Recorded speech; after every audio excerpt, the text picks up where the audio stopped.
তো আজকে একটি পোস্ট আমাদের চোখে পড়লো, যেখানে একটা মেয়ে সন্তানের জন্ম হয়েছে, যেটা দেখতে অনেকটি অদ্ভুত রকমের।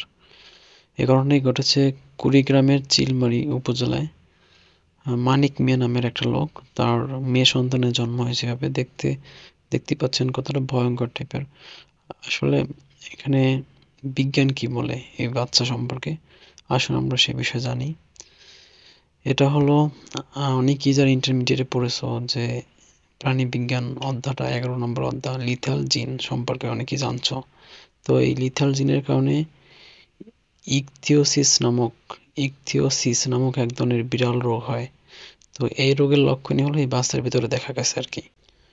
তো এই ধরনের রোগ তখনই দেখা যায় যখন, মানে এটা জিন গঠিত একটা রোগ। তো এই রোগ তখন দেখা যায় যখন মানে উভয় ব্যক্তিরই মানে জিন কপি একই রকম থাকে আর কি। ওই রকমের হয়, যেমন 11 নম্বর অধ্যায়ে চ্যাপ্টারের এই যে ছবির অংশ তোমরা দেখতে পাইতেছো, দুইজনের মানুষের কপি জিন একরকম থাকলে এই মানে প্রচ্ছন্ন জিনের কারণে এই ইকথিওসিস বা লিথেল জিন, এই জিনকে তো মরণ জিনও বলা হয়। তো এই জিনের কারণে মানে এটা হয়েছে গিয়া প্রায় 10 লক্ষের ভিতরে একটা শিশুর জন্ম এরকম হয়।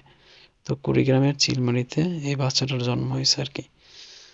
তো দেখতে একটু অদ্ভুত লাগলো, ভয় লাগলো। মানে সায়েন্স এ বিষয়ে অনেক আগে ধারণা দিছে। তো আমরা হয়তো বইয়ের পাতায় পড়ছি ঠিকই, কিন্তু অনেক হয়তো বুঝতে পারি নাই যে এটা আসলে কি।